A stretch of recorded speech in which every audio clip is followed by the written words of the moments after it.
Bonjour et bienvenue à tous. Merci de vous être connectés à ce webinaire où nous allons répondre à la question suivante. L'IA pour les bots de la relation client, quelle tendance et valeurs pour 2023? Donc ce webinaire est destiné aux acteurs de la relation client qui ont déjà mis en place des bots ou qui souhaitent le faire, mais qui cherchent les cas d'usage les plus appropriés pour prioriser leur effort. Alors avant de démarrer, je vous propose de présenter nos speakers. Et on va démarrer avec Olga. Bonjour Olga Dancilla. Tu es directrice chez Orange du programme de la relation client B2C. Est-ce que tu peux nous en dire un petit peu plus sur ton activité? Oui. Bonjour Michael. Mon rôle est de définir la valeur des bots pour la relation client, mais aussi la stratégie pour les bots grand public au niveau du groupe Orange. À ce fond, nous menons des études pour accompagner les équipes à l'international, d'un côté au déploiement des bots, de l'autre côté à leur évolution ultérieure au sein du groupe Orange. Très bien. Et alors, je sais que le français, c'est pas ta langue maternelle, et d'ailleurs, on sent un petit accent. Tu viens d'où, Olga? Je viens de Moldavie, ce qui explique mon accent. D'accord, bon, super. Merci de faire le webinaire avec nous en français. Et puis, on passe tout de suite à notre deuxième invité, donc, qui est Olivier Lavigne. Toi, tu es alors manager marketing bot conversationnel chez Orange Business Service. Comme Olga, est-ce que tu peux nous dire quelques mots de plus sur ton activité?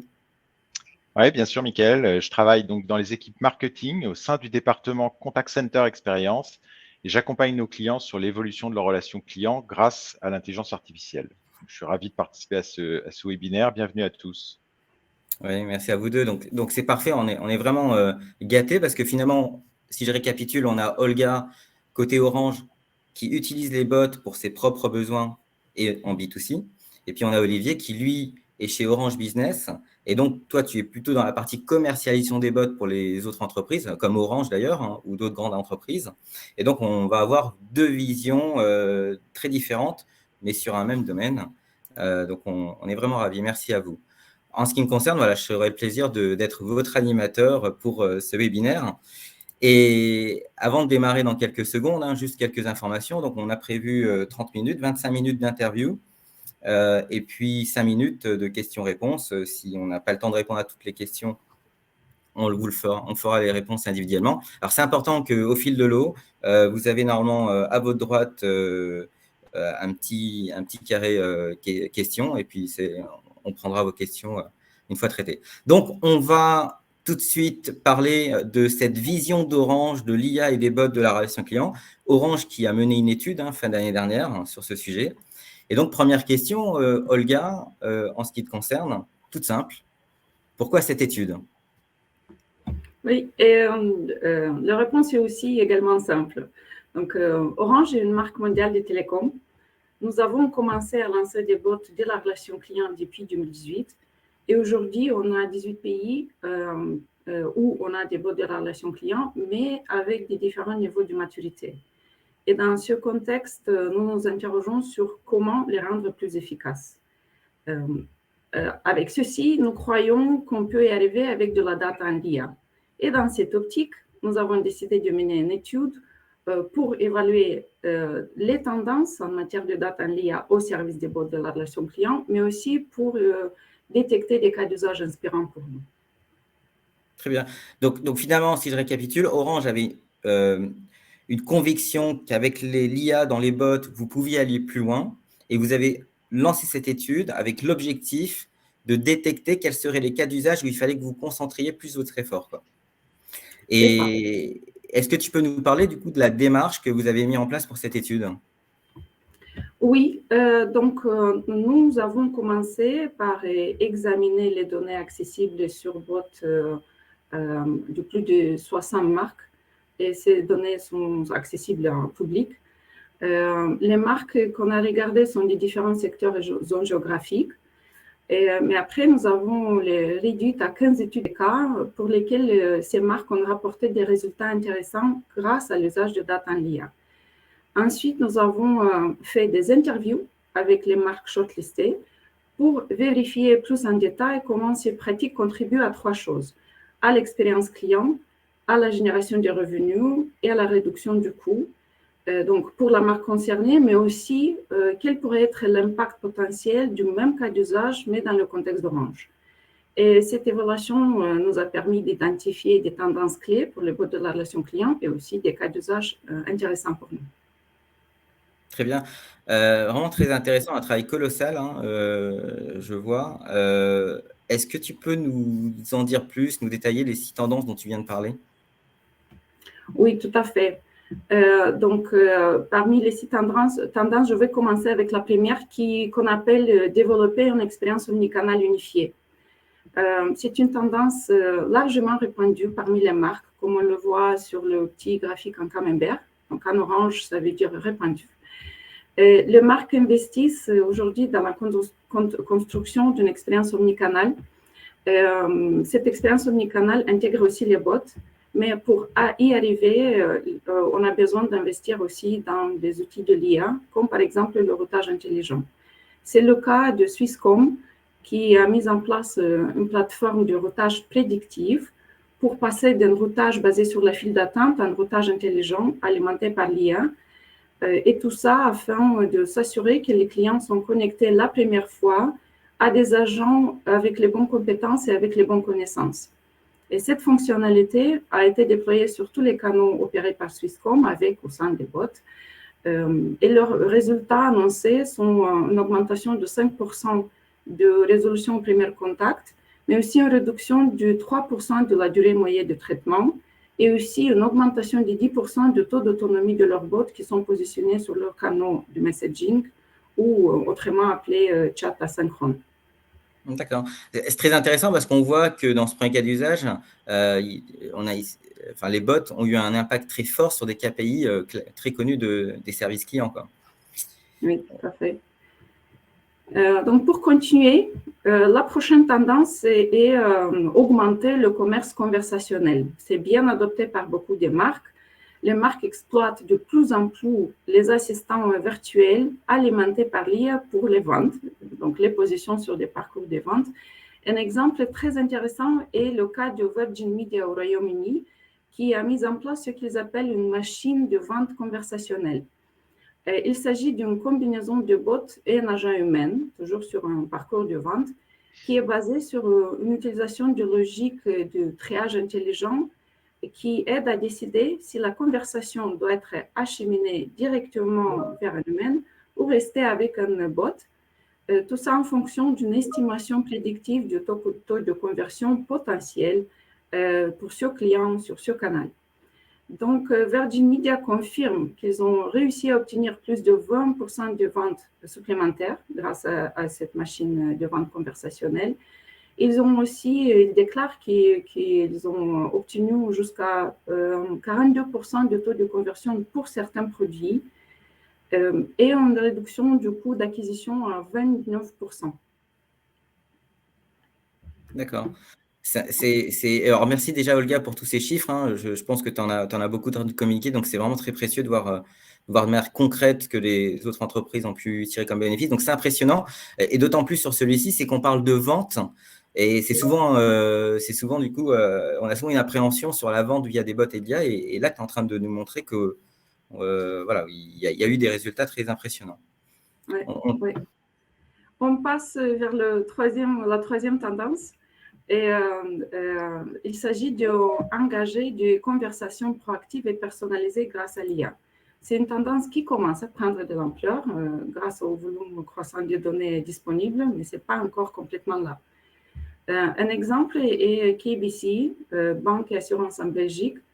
Ils ont un bot qui s'appelle Kate, et ce bot peut faire des propositions en mode proactif. Par exemple, Kate peut, en proactif, recommander sur la façon d'économiser sur des factures de parking ou la facture d'énergie, indépendance des comportements des consommateurs. Et dans ce contexte, 24 des utilisateurs ont accepté des propositions proactives et 30% des conversations ont conduit à d'autres actions à valeur rajoutée. Ah, c'est extrêmement prometteur parce que c'est environ finalement un utilisateur sur 4 qui accepte une conversation proactive proposée pour un bot quand même, hein. Très bien. Olga, donc les 3 tendances que tu viens de nous mentionner concernent l'expérience client ou la vente. Je crois que tu as aussi observé des tendances sur l'efficacité opérationnelle. Oui, tout à fait. Et par exemple, je veux mentionner la tendance qu'on appelle améliorer le soutien aux agents humains. Cette tendance est bien adoptée par les marques. Elle fait référence à l'usage de l'IA pour aider les agents humains à être plus productifs. Et on peut noter ici le cas très intéressant de BioNTech, c'est le producteur de vaccins Covid bien connu. Leur cas concerne un voicebot intelligent qui est utilisé en tant qu'assistant personnel par les commerciaux B2B. Cet assistant vocal les aide à préparer les rendez-vous avec un client, à dicter les comptes rendus des réunions, à mettre à jour les informations dans les systèmes CRM. Donc, et tout cela pendant qu'ils sont dans la voiture en train de se rendre au prochain rendez-vous. Donc, c'est un cas d'usage qui est apparu dans le contexte de la pandémie et qui leur a aidé à vendre jusqu'à 18% de vaccins en plus. Le bot vocal a leur aussi aidé à mieux se préparer pour les réunions et à avoir une augmentation de NPS employé en plus de 80%. 80%, d'accord. Ouais. C'est vraiment très intéressant de voir de tels résultats. On a aussi une autre tendance intéressante, c'est ce qu'on appelle favoriser l'amélioration continue des bots. Elle concerne le développement des capacités d'auto-optimisation des bots, ce qui est extrêmement important du point de vue opérationnel pour nous, mais aussi l'intégration avec des grandes bases de données externes. Et on a retenu l'exemple de Shell parce qu'ils ont 2 bots, un bot vocal et un bot par écrit, Emma et Ethan. Et les 2 bots ont la capacité de fournir des réponses et des informations sur plus de 3000 produits Shell en utilisant des informations basées sur 100 000 fiches techniques. Les bots peuvent également recommander des alternatives actuelles sur 2000 produits obsolètes de Shell, mais aussi sur plus de 30 000 produits concurrents. Et tout ça est possible grâce à la technologie du machine learning, donc apprentissage automatique, pour assimiler ces informations, mais aussi pour s'assurer qu'elles sont constamment à jour. Shell affirme qu'ils ont eu une réduction de 40% du volume d'appels vers l'agent humain et aussi 74% de leurs conversations sont résolues avec succès avec leur bot. C'est intéressant pour toutes les personnes qui nous écoutent et qui cherchent plutôt des bots, pas forcément facial client, mais plutôt pour améliorer la performance et l'efficacité des conseillers. Parce que là, on voit qu'il y a un gain de temps et d'énergie très significatif dans ce que tu nous racontes. Oui, c'est vrai. Donc, et pour finir, enfin, notre dernière tendance est identifier et comprendre les humains. C'est une tendance qui n'a pas encore été beaucoup déployée par les marques, mais on croit qu'elle s'imposera très bientôt. Les bots sont de plus en plus capables d'identifier les humains, par exemple avec la biométrie, et les émotions des utilisateurs, par exemple avec l'analyse des sentiments. Tout ça permettant une meilleure détection de l'intention, mais aussi une amélioration de l'expérience conversationnelle. Un bon exemple dans ce contexte est la Banque Postale, qui s'appuie sur l'IA avec son callbot Lucy. Le callbot est conçu pour s'adapter à l'âge et à l'état émotionnel du client. Par exemple, Lucy peut adapter son débit et son vocabulaire si elle détecte qu'il s'agit d'un senior ou si elle détecte qu'il s'agit d'un client en détresse. Après un an de fonctionnement, le taux de satisfaction avec les conversations avec Lucy est de 89% et 97% des appels éligibles sont déjà automatisés. Merci Olga. Très beau tour d'horizon de 6 grandes tendances de cas d'usage de bots. Un petit rappel, là on est à la moitié du webinaire. N'hésitez pas pour nos auditeurs de poser vos questions en bas à droite pour la fin de ce webinaire. Alors, Olivier j'arrive vers toi. Du coup, on disait que tu étais responsable marketing chez Orange Business dans le domaine des bots.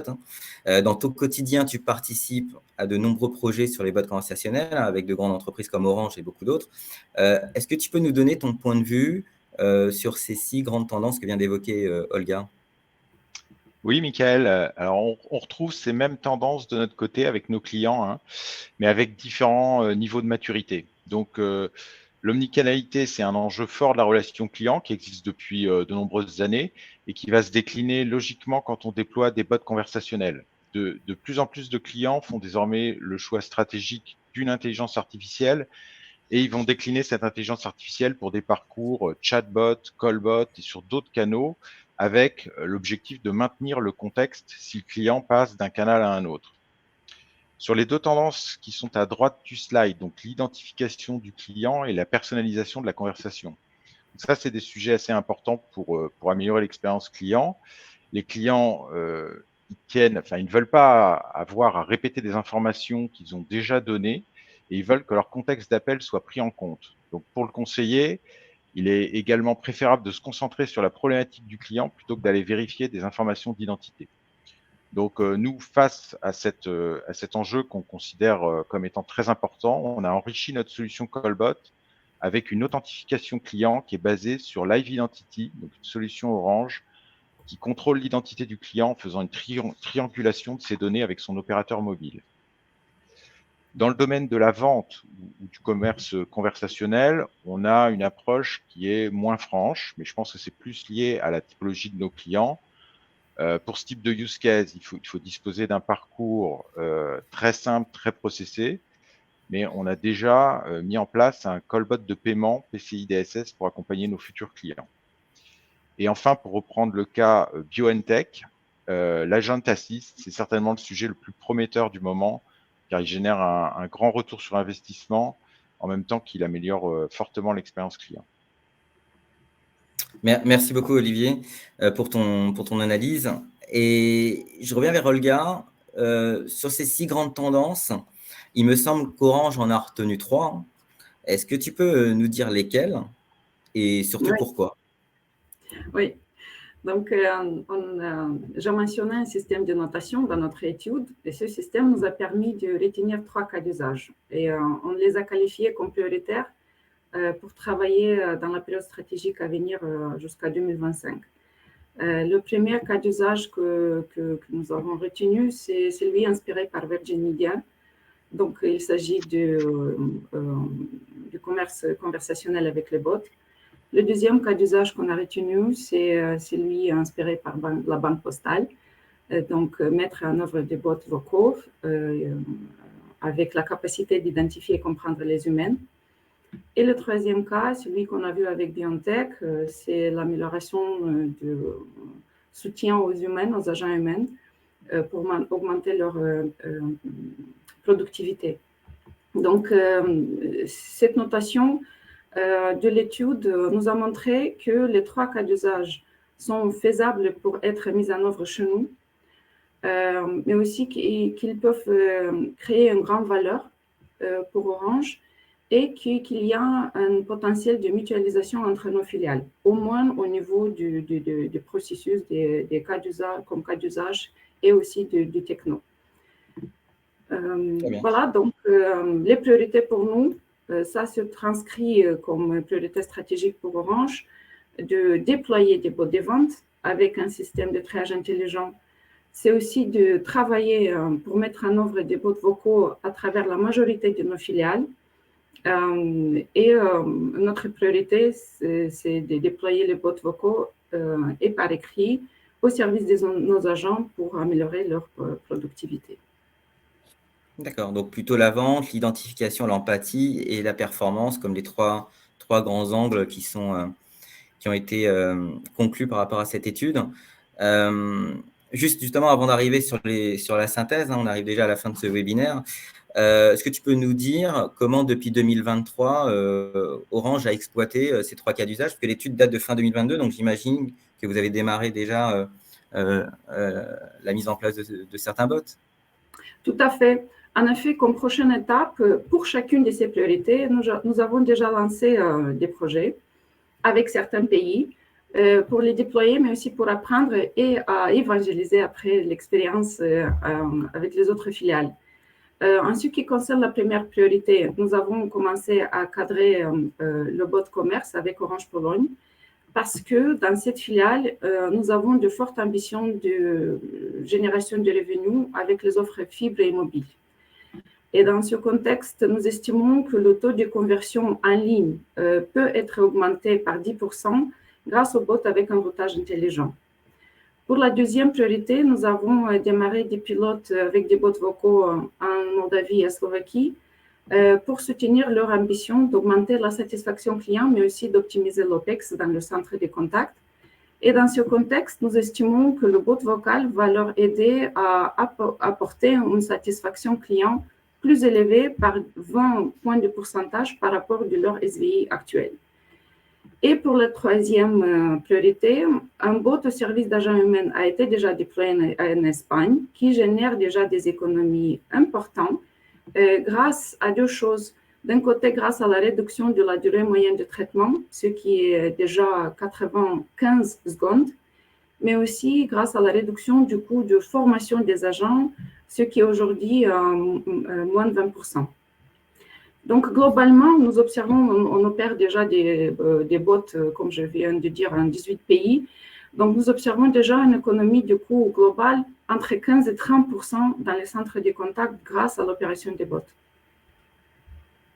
D'accord, c'est parfait. On voit déjà une étude qui vous permet de voir plus clair et une mise en application qui vous permet déjà d'avoir des résultats concrets. Encore merci beaucoup, Olga, pour tous ces chiffres. Tu as donné énormément de chiffres, de cas d'usage qui ne sont pas seulement dans le domaine télécom et très ouverts, et c'est vraiment très appréciable. On arrive à la synthèse. Pour ceux qui nous rejoignent peut-être aussi en cours de route, si on devait retenir 6 points, vous allez les voir tout de suite s'afficher. Et je vais te demander, Olga, si tu veux bien peut-être peut-être en commenter un ou deux. Il nous reste 3 minutes. Oui, en effet, je dirais que une des conclusions importantes, c'est le fait que les bots sont traités aujourd'hui dans un cadre d'une approche omnicanale et pas en soi-même. Et une autre chose est que la voix devient primordiale, parce qu'on a vu qu'un tiers des marques étudiées par nous déploient des voice bots pour suivre les attentes clients. Merci, Olga. Olivier, de ton côté également, même exercice, hein, on voit s'afficher en synthèse les 6 conclusions de l'étude d'Olga. Est-ce que tu veux en commenter quelques points? Oui, donc par exemple sur les bots qui sont simples pour la plupart, donc effectivement c'est ce qu'on constate aujourd'hui, hein, et on conseille nous aussi à nos clients de commencer par des bots simples en traitant uniquement quelques intentions. Les cas d'usage qui sont sophistiqués, matures, sont plus rares. Cependant, ce qu'on voit aussi, c'est que chez nos clients, les équipes métiers veulent prendre la main sur les intelligences artificielles au travers de leurs interfaces. Et donc, du coup, nous les accompagnons avec un catalogue de prestations ciblées qui leur permet de déployer des parcours clients de plus en plus complexes avec un bon niveau de confiance.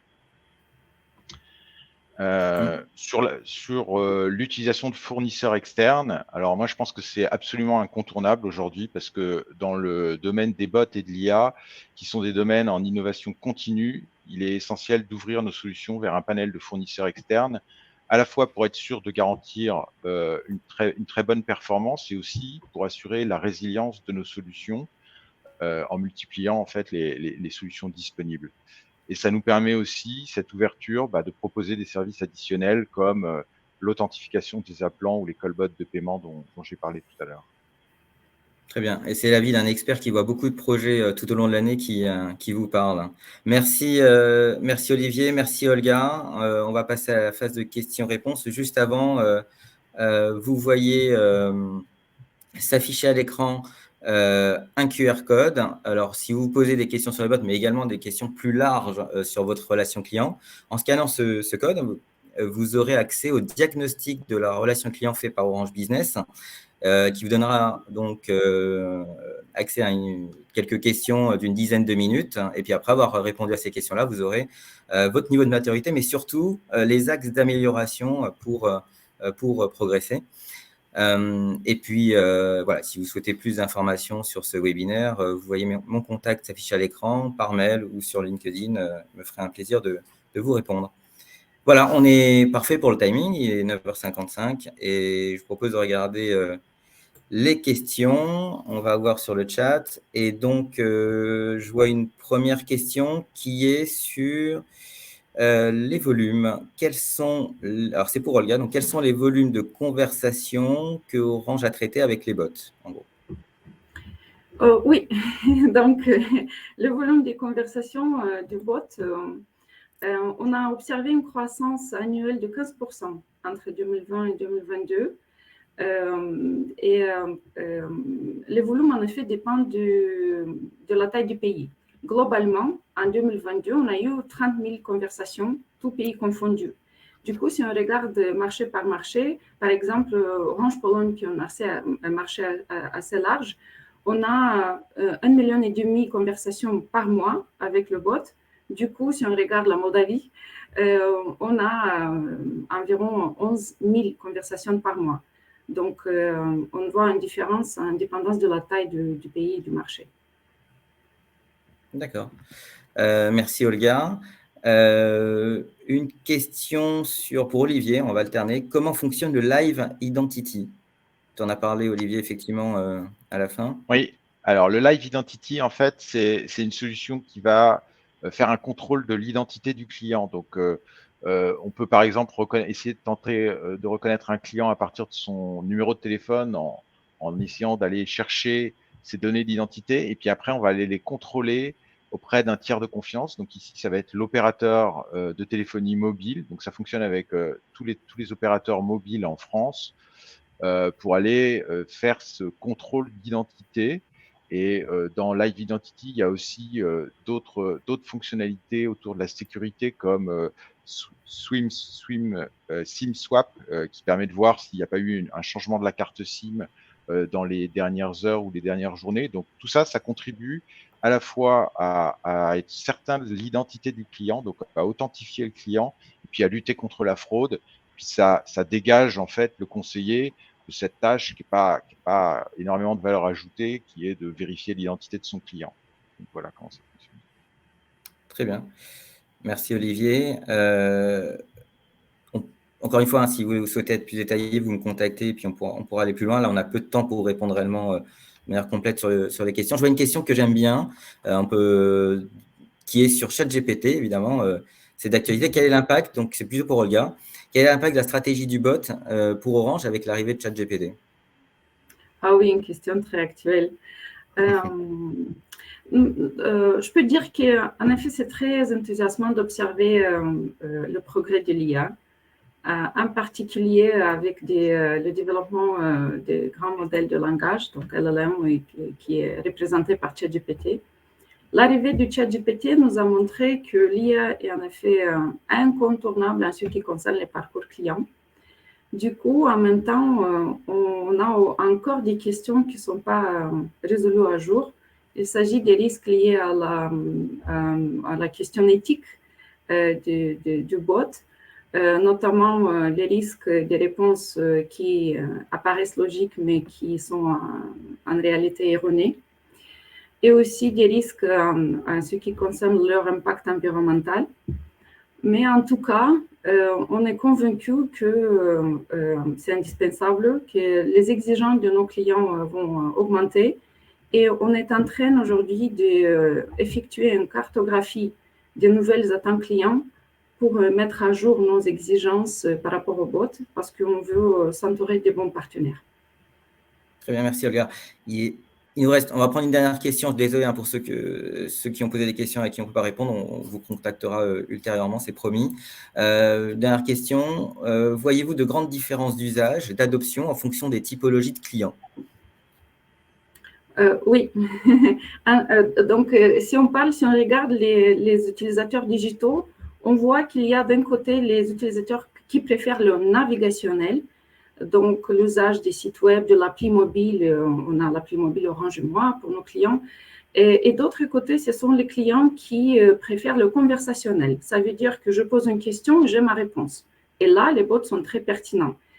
Les utilisateurs qui sont plus matures du point de vue digital, ils préfèrent le navigationnel. Donc, cette adoption dépend de ces deux profils. Mais on a aussi observé un phénomène en ce qui concerne l'usage, que l'adoption dépend de la qualité d'exécution du bot. Les utilisateurs, quand ils sont satisfaits, quand le bot livre une réponse, ils sont extrêmement satisfaits, ils donnent une note très, très élevée. Mais en même temps, si le bot n'a pas réussi à répondre, il pénalise fortement le bot et il donne une marque très, très, très basse. Donc, il y a une certaine polarisation de cette notation, ce qui confirme que le client, l'usage dépend de cette exécution du bot et pas du profil du client chaque fois. D'accord.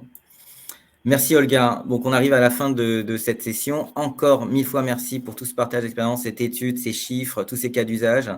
Et merci pour vos questions également qui arrivent très nombreuses. Donc, on regardera ça avec Olivier et Olga. On revient vers vous. Et encore merci pour votre écoute. Et on vous dit très bonne journée. À très bientôt pour un prochain webinaire Relations Clients avec Orange Business Services et un autre invité qu'on découvrira la prochaine fois.